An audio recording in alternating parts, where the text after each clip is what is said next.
Graça e paz, igreja. Amém? Salmo 146.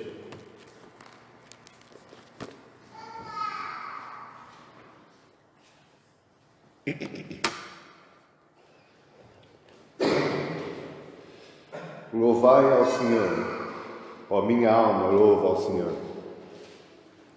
Louvarei ao Senhor durante a minha vida. Cantarei louvores ao meu Deus enquanto viver. Não confieis em príncipes, nem em filhos de homens, em quem não há salvação. Sai-lhes o espírito, e eles tornam-se para a sua terra. Naquele mesmo dia aparecem os seus pensamentos. Bem-aventurado aquele que tem o Deus de Jacó por seu auxílio, e cuja esperança está posta no Senhor seu Deus. Tu fez os céus e a terra, o mar e tudo quanto há neles, e que guarda a verdade para sempre, que faz justiça aos oprimidos, que dá pão aos famintos. O Senhor solta os encarcerados, o Senhor abre os olhos aos cegos, o Senhor levanta os abatidos, o Senhor ama os justos. O Senhor guarda os estrangeiros, ampara o órfão e a viúva, mas transtorna o caminho dos ímpios. O Senhor reinará eternamente. O teu Deus, ó Sião, é de geração em geração. Louvai ao Senhor.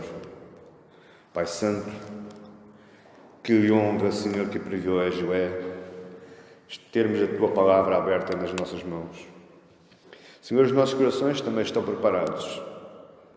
Aquieta, Senhor, as nossas almas e leva cativo todos os nossos pensamentos para que a nossa mente esteja receptiva à Tua voz, ao Teu ensinamento. Nesta hora, Senhor, utiliza-me. Utiliza-me, Senhor, como um canal, como transportador da Tua palavra. Eu me entrego nas Tuas mãos, Senhor, sabendo e reconhecendo todas as minhas fragilidades, mas eu sei, Senhor, que o Teu Espírito falará através da minha boca. Que o meditar do meu coração e as palavras dos meus lábios sejam agradáveis na Tua presença, para a Tua honra e para a Tua glória. E todo o povo diz comigo amém, amém. E glória a Deus. Amados irmãos, eu trouxe este salmo hoje para nós falarmos um pouco sobre este salmo. E este salmo é o primeiro salmo dos últimos 5 salmos que são chamados os salmos de Aleluia. E existe uma tradução das nossas Bíblias está errada. Os tradutores deviam ter metido Aleluia e eles meteram Louvai ao Senhor. Amém? Eu já vou explicar o que quer dizer a palavra Aleluia. A palavra Aleluia só aparece nestes 5 salmos e aparece depois mais 3 vezes no capítulo 19 do Apocalipse. É o único sítio onde aparece a palavra Aleluia. Aqui é louvai ao Senhor, lá em Apocalipse está aleluia, mas aqui deveria ser louvai ao Senhor. E se você quiser meter aleluia ou compreender como aleluia, não tenha problema, está certo assim. E estes 5 salmos, ele tem a ver com a adoração a Deus, a nossa adoração. E a nossa adoração porquê? Porque o homem foi criado por Deus para adorá-lo. Se você reparar o Salmo 146, o salmista está falando com a sua própria alma. Então o tema desta mensagem hoje é o louvor da alma, o louvor da nossa alma. O Catecismo de Westminster, ele fala que o fim principal do homem é a adoração a Deus. Deus criou o homem lá no início. Lá no Jardim do Éden, Deus criou Adão e Eva para se reproduzirem, para louvor da sua glória, para louvor, para seu louvor, para a sua adoração. O homem não foi criado para mais nada, senão para louvar e adorar a Deus. Até o próprio planeta, ele mostra o louvor a Deus pela criação. Mas existem homens tão teimosos, tão fechados, tão corações de pedra, que eles nem veem que uma própria erva do campo, ela louva a Deus, ela dá glórias a Deus. Não existe homem, nem cientista, nem ciência, nem laboratório que consiga fazer uma rosa, uma flor no jardim. É impossível. Não existe, por mais que a engenharia, a genética e biogenética, se é assim que se diz, por mais que eles tentem, eles só copiam, eles não fazem. Você está a entender? A criação louva a Deus. E quando o homem não é crente e não adora a Deus, ele busca sempre um substituto. Ele substitui Deus por um outro falso Deus, para que a sua própria natureza seja suprida. O homem sente falta de adoração. O problema é que muitas vezes ele não adora a Deus, mas adora outras coisas. Adora outros prazeres, ele busca outros prazeres para suprir a sua própria necessidade, que é de louvar a Deus. A raça humana, o ser humano, o ADN humano, ela sente necessidade de adoração, seja lá aquilo que for. Você está a entender? E o homem não se afunda em suas covas, porque ele não consegue suprir o vazio da sua alma. Alguém escreveu um dia esta frase: a alma do homem é um buraco tão grande que só Deus pode preencher. O homem busca prazeres em tudo. O próprio Salomão, se você for lá ver, ele buscou prazeres no vinho, ele buscou prazeres no sexo, ele buscou prazeres no dinheiro, ele buscou prazeres no expandir das terras, e sabem o que ele disse? Chegou à conclusão que era tudo vaidade, ou seja, era fútil, era vazio, para nada se utiliza. O próprio Paulo, ele diz que as coisas que ele teve, as coisas que ele alcançou, para ele era um esterco. Porquê? Porque ele conheceu o verdadeiro Deus. Ele conheceu o verdadeiro motivo da adoração, que é a adoração a Deus. Agora você pode dizer assim: pastor, mas existem homens de causas? Claro que existem. Existem grandes milionários e multimilionários, e no nosso país temos alguns, que eles fazem grandes doações.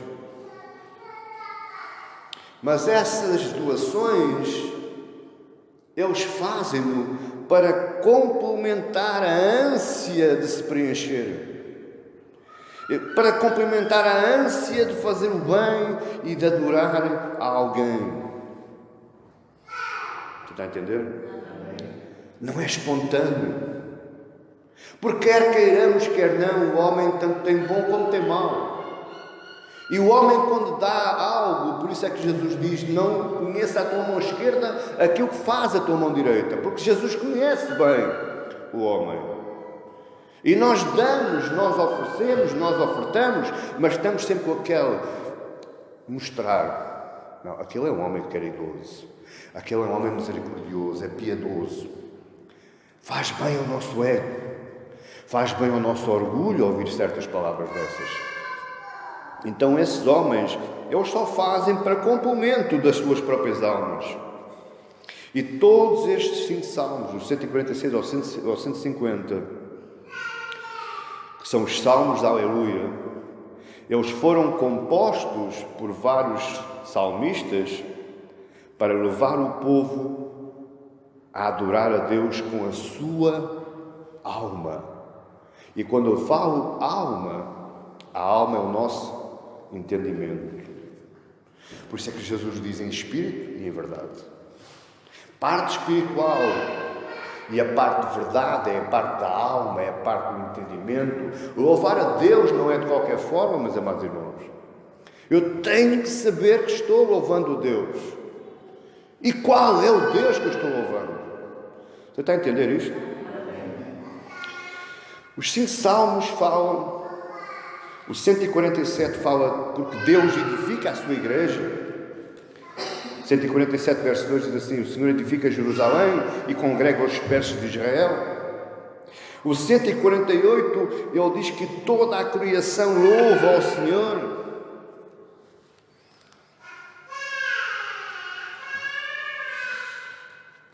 No 149, ele diz, fala sobre o louvor dos santos de Deus, os separados de Deus, o povo de Deus. No 150, que é um salmo conhecidíssimo, todos nós conhecemos este salmo, mas só não sabemos é que o salmo 150 nos convoca a tudo e todos a louvar a Deus.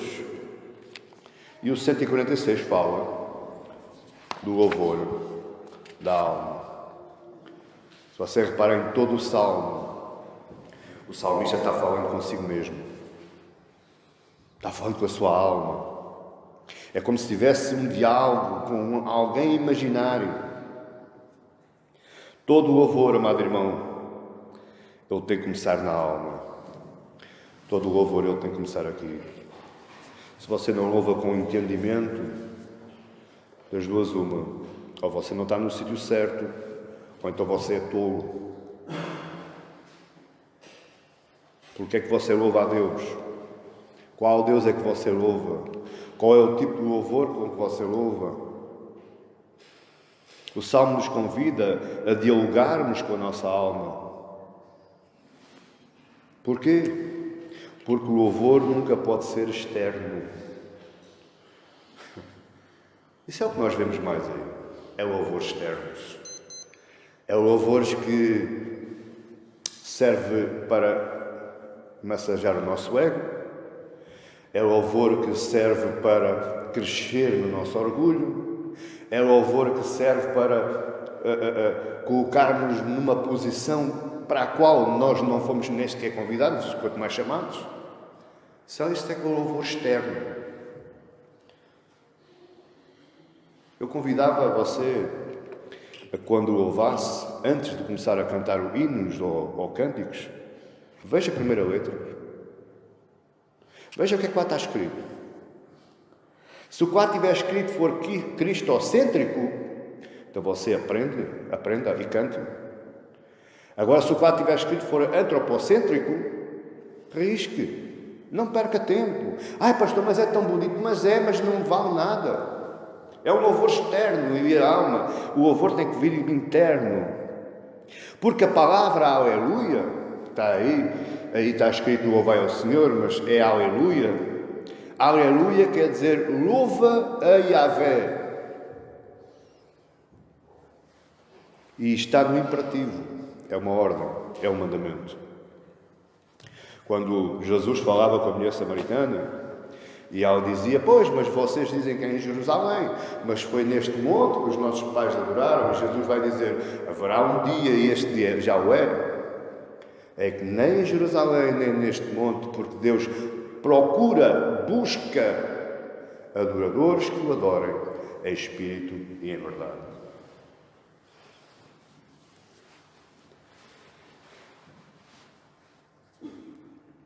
No Antigo Testamento, estes salmos eram cantados.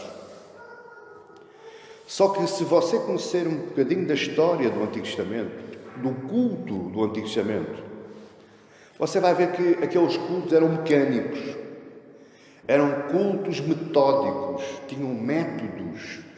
Todos os cultos, todos os dias eram sempre iguais.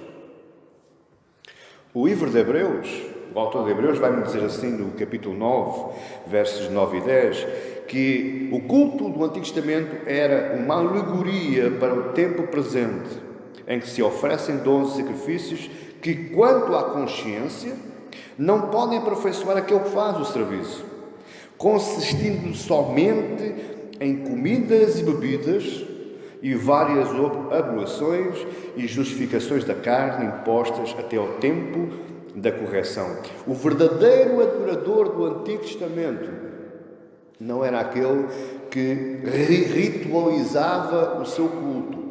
O verdadeiro adorador do Antigo Testamento era aquele que cantava estes salmos. E ao cantar estes salmos, Ele perguntava à sua alma se realmente estava adorando a Deus. E eu hoje não vou perguntar à sua alma, mas vou perguntar a você. Você louva a Deus? Como é que você louva a Deus? É mecânico? Ritualista? Cerimonialista? Porque é um domingo? Porque é o dia do Senhor? Porque é o culto de Santa Ceia? É por causa disso que você louva a Deus?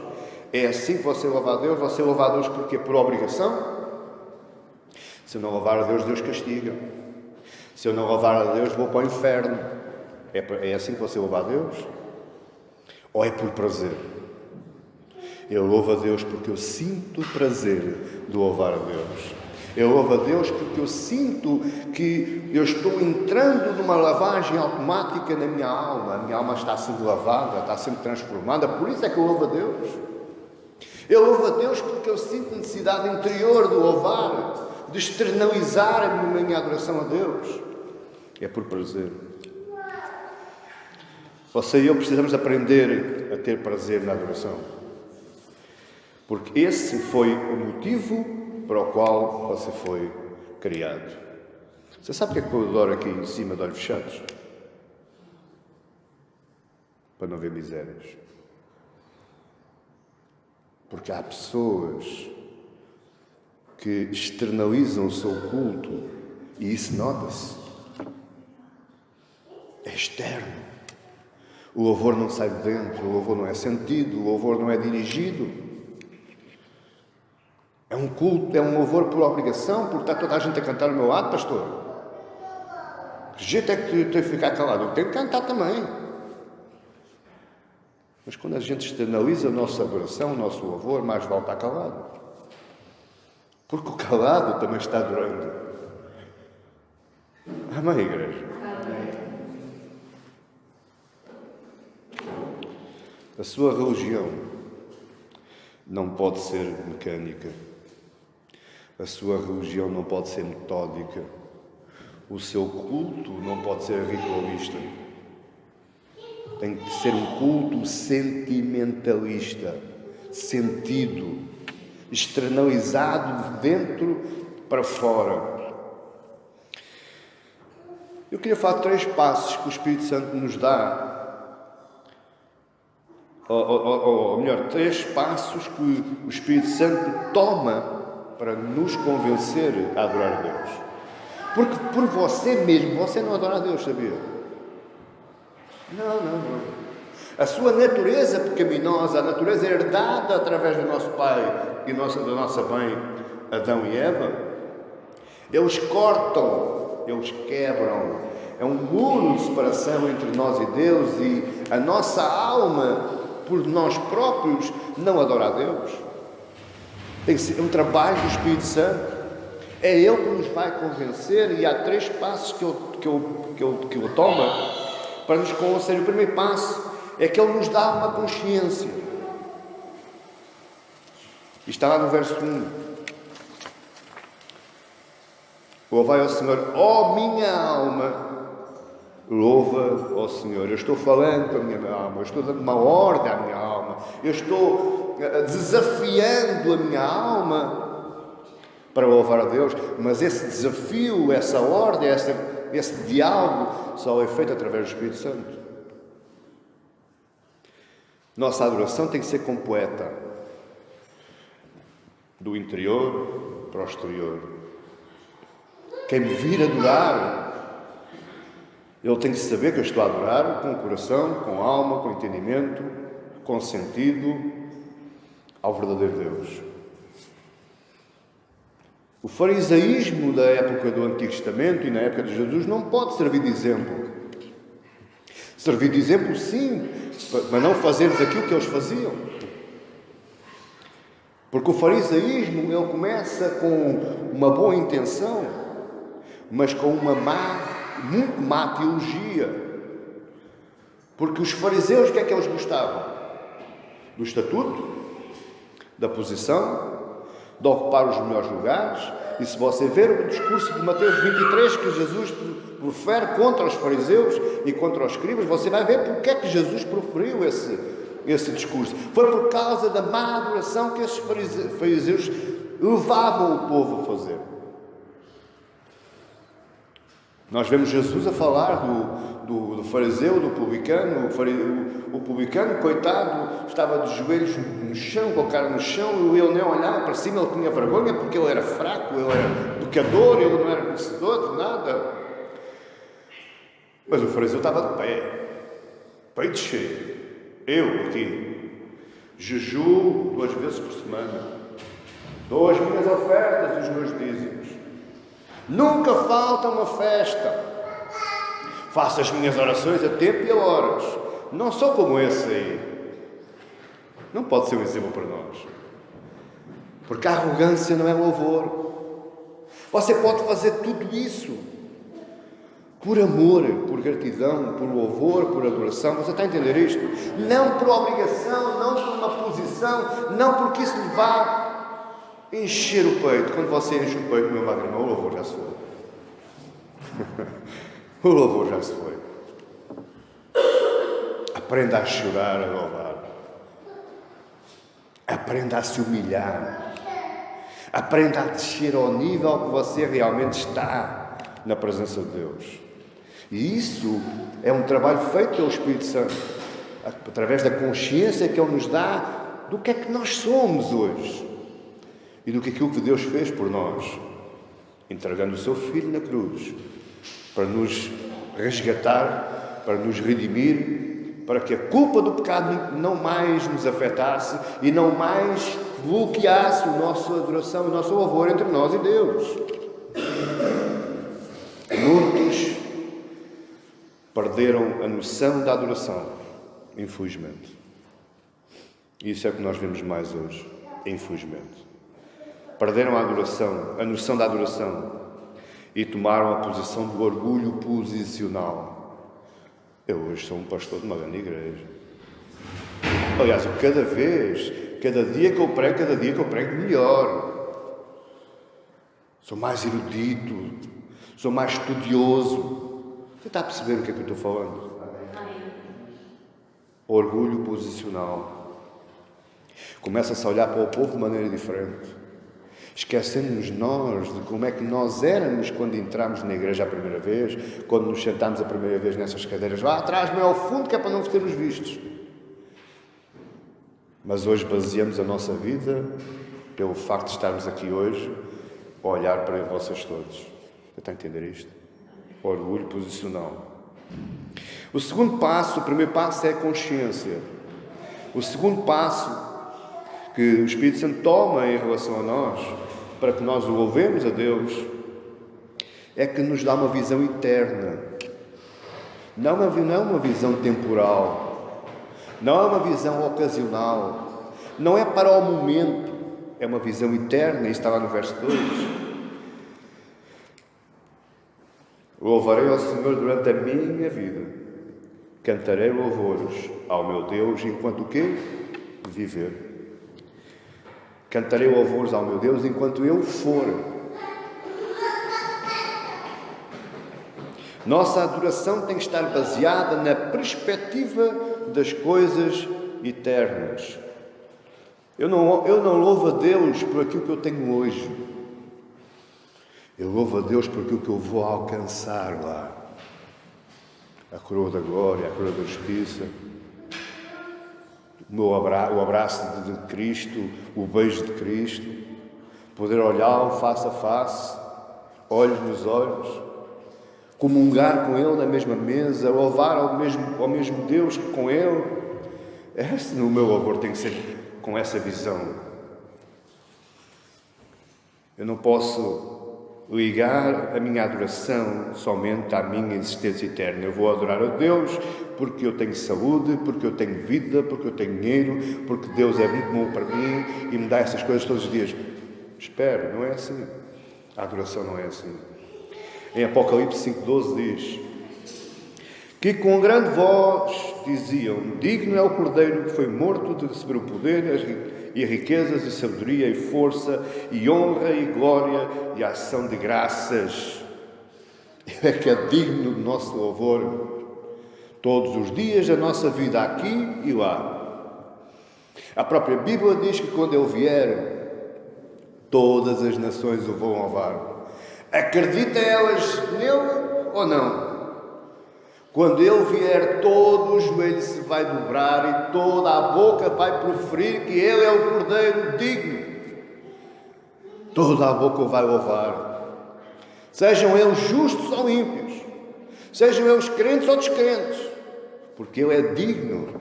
Então, olhando para isso, apesar das circunstâncias da minha vida, eu vou ser sempre um adorador. Eu vou ser um adorador doente ou com saúde, rico ou pobre, farto ou com fome. Eu vou ser sempre adorador. Você vai ser sempre adorador. Independentemente daquilo que você esteja passando hoje. O problema é que eu fiquei farto de dizer. Eu nunca vi ninguém louvar a Deus quando tudo está bem. Eu nunca vi ninguém louvar a Deus quando está com a carteira recheada de dinheiro. Eu nunca vi ninguém louvar a Deus quando está cheio de saúde. Eu nunca vi ninguém louvar a Deus quando recebeu um carro novo. Eu nunca vi. Eu vejo alguém procurar e essa procura dizem que eu estou louvando a Deus. Não está nada louvando a Deus. Você está mendigando a Deus.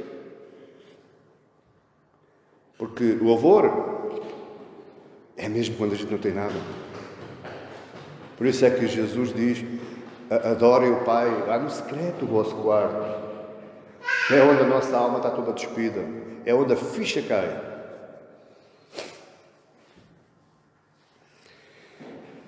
Deixa que eu lhe diga uma coisa. Deus não precisa da nossa adoração. Deus não precisa da nossa adoração. Nós é que precisamos adorá-lo. E o que Deus procura não é adoradores. Isso também o mundo quer.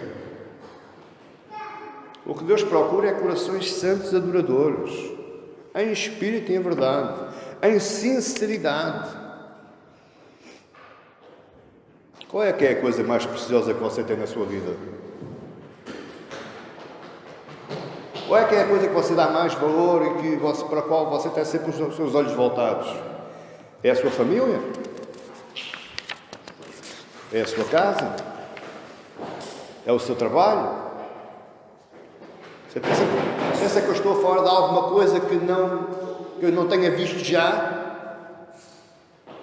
Cristãos a dizerem que a coisa mais importante da vida deles é o meu filho, é a minha mulher, é o meu trabalho, porque é o meu sustento. E é daí que eu tiro os meus dízimos e as minhas ofertas.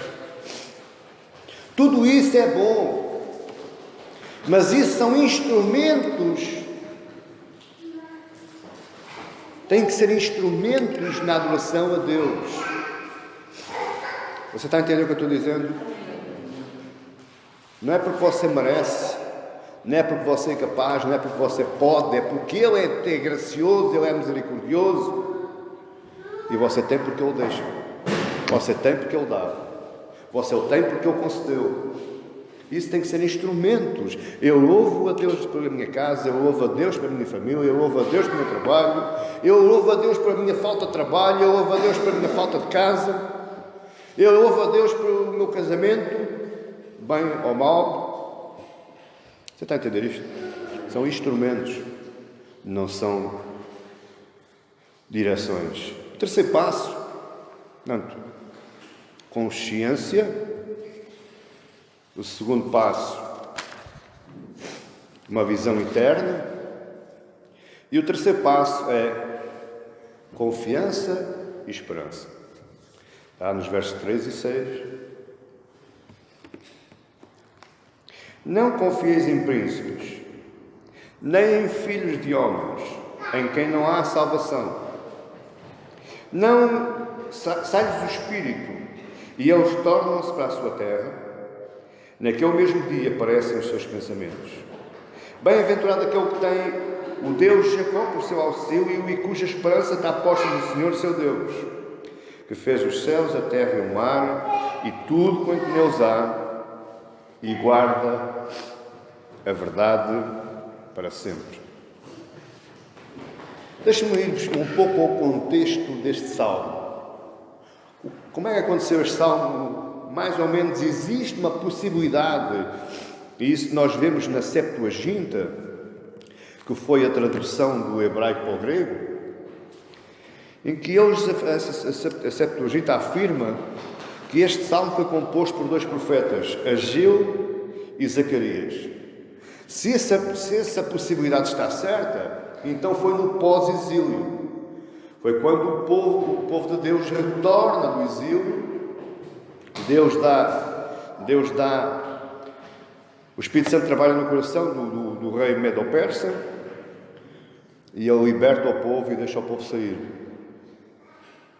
Quando o povo chegou a Jerusalém, o povo ficou desanimado, porque eles viram Jerusalém destruída, os muros de partidos, não havia nada, só havia povo hostil por todo lado. O povo estava desanimado enquanto reconstruía a cidade de Jerusalém. O povo não tinha liderança económica nem liderança religiosa. E você sabe que ninguém consegue viver sem essas duas lideranças? Ninguém. Ninguém consegue viver sem uma liderança religiosa e uma liderança económica. Sabia? Então, só por isso você pode entender como é que o povo estava. O povo estava sendo abençoado.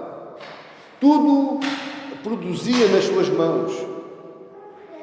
Só que eles tinham um povo à sua volta que era hostil, era cruel e que não queria que os israelitas ocupassem novamente a cidade. Eles fizeram alianças com reis, com príncipes, e essas alianças estavam sendo deturpadas e alteradas. Você está a entender? Por isso é que ele diz assim: não confieis em príncipes, nem os filhos dos homens, em quem não há salvação. Sai-lhes o espírito, quer dizer, eles morrem, ou a sua vontade desaparece, e tudo fica por aí. Conta-se que quando os maiores impérios, quando a Grécia começou a evoluir como império, Alexandre o Grande, com 27 anos, foi um dos maiores conquistadores que já apareceu na história universal. Tão grande, por isso é que ele era Alexandre o Grande, que ele, mais ou menos, a estatística diz que ele conquistou cerca de 1,5 milhão de quilómetros quadrados da face da Terra. Ele era grande, ele era poderoso.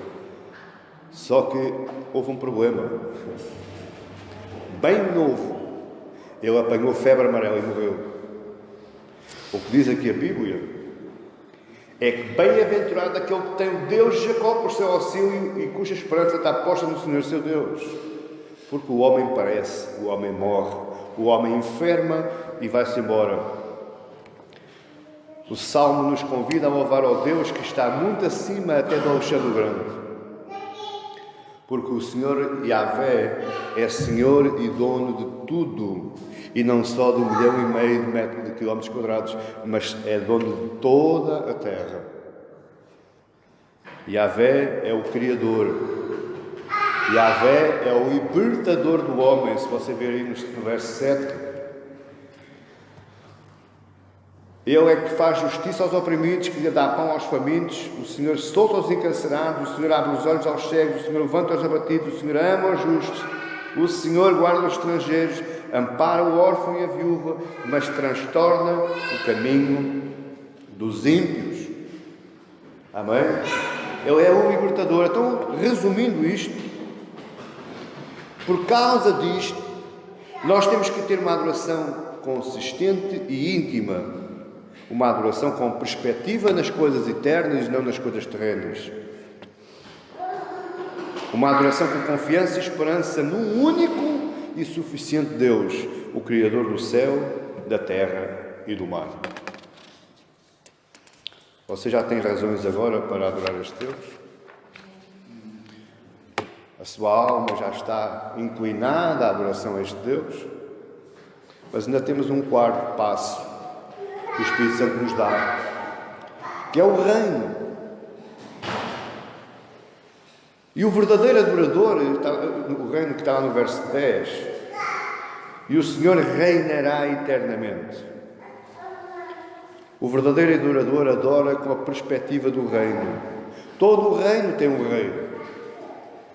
Sim ou não? Não existe reino sem rei. Não existe reino sem o Senhor. Então eu adoro porque eu tenho um Senhor. Eu adoro porque eu tenho um rei. Eu adoro porque não estou sozinho na terra. Tenho alguém que cuida de mim. A confiança só é possível quando entendemos o reinado de Deus sobre todas as coisas. Quando eu entendo que Deus está no controle de todas as coisas, independentemente daquilo que eu esteja a viver, bem ou mal, melhor ou pior, mas eu entendo que o controle sobre essas coisas está nas mãos de Deus, então eu adoro. Dá-me confiança para adorar. Você acredita que só pelo facto de você respirar está debaixo do reinado de Deus? Coisas tão pequenas que a gente se esquece. Aquela criança um dia vai ser grande, vai crescer. Porquê? Porque está debaixo do reinado de Deus. É a ordem. Amém. Os homens dizem que é a lei da vida. Não, é a ordem de Deus.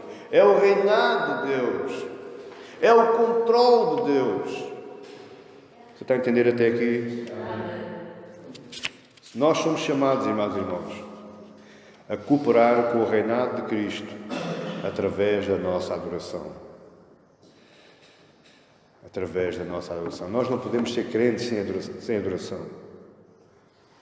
Mas tem que ser uma adoração sincera, uma adoração interna, não uma adoração de face, com consciência a quem estamos e como é que estamos a adorar.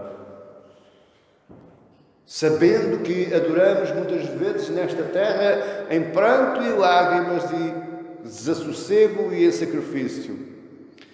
Mas que um dia iremos adorá-la dizendo: Santo, Santo, Santo, és tu, ó Deus Altíssimo. O que é que nós faremos então? O que é que nós podemos fazer hoje? Observando este salmo, trazendo este salmo para a nossa vida, trazendo este salmo para o culto público. Porque a adoração, meus amados irmãos, é feita no culto público. Eu adoro em casa. Não, você não adora em casa. Você não adora em casa porque está contra a lei de Deus, porque você não adora em casa. Você está adorando porque você quer cantar, porque quer adorar. Porque a adoração a Deus é no culto público. É a congregação de todos os elementos que fazem parte do corpo da igreja. Isso é que é a verdadeira adoração. É aqui que você adora. Mas você, ao adorar aqui, você tem que adorar em sinceridade e não porque o outro está adorando ao seu lado. É para você perceber, é uma adoração individual coletiva. Ou seja, sai de si, mas abrange todo o resto. Tem que ser uma adoração com verdade relacional. O que é isto, pastor? É a relação entre os irmãos. Eu adoro a Deus porque eu estou no corpo, eu estou na igreja, eu estou envolvido com as coisas de Deus, com o culto público. Porque isto é uma realidade bíblica. Diz Paulo: não deixai de vos congregar para que adoreis a Deus. Verdade relacional, realidade bíblica. Eu tenho que adorar no culto público, tenho que adorar com o meu irmão ao meu lado, sabendo das verdades eternas, porque eu estou adorando aqui ao pé de você, mas lá eu vou adorar também ao pé de você. Amém? Lá, você não se vai esquecer das outras pessoas. Há muitos que pregam isso. A Bíblia diz que não. Nós vamos conhecer as pessoas. Nós vamos conhecer os nossos irmãos. Eu vou-te lá encontrar, João. Amém? E lá vamos adorar da mesma forma que adorávamos aqui, no culto público, nesta terra. A nossa adoração aqui no culto público tem que ser uma adoração com confiança, aplicando à nossa vida e ao nosso culto o padrão de Deus. Qual é o padrão de Deus? Adorar em espírito e em verdade. Para concluir, diga à sua alma: louva ao Senhor, ó minha alma. Amém? Faça um diálogo, tenha um diálogo hoje, no decorrer deste dia, dialogue com a sua alma, interroga a sua alma: porquê, ó minha alma, não adoras?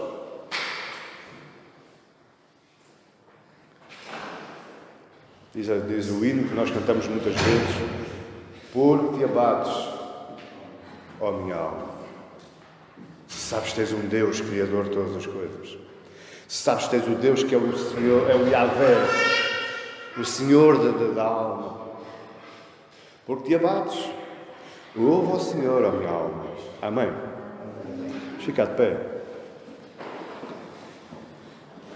Santo Pai, maravilha, Senhor, é ouvir estas verdades. Maravilha, Senhor, é ouvir estas palavras. Mas também, Senhor, que tristeza é vermos que falhamos tantas vezes no que diz respeito à verdadeira adoração, à adoração que Tu queres, que Tu procuras e que Tu pedes de nós. Senhor Santo Espírito, ensina-nos a adorar ao Pai. Ensina-nos a adorar em Espírito e em verdade. Senhor Santo Espírito, ensina-nos para que a nossa adoração não seja somente externa, mas seja principalmente interna, sentida como uma verdade relacional com o meu irmão e com Deus o Pai, o meu Criador. Nos ensina, Senhor. Nos ensina, Senhor, a louvar a Deus. Em o nome de Jesus. Amém. Glória a Deus.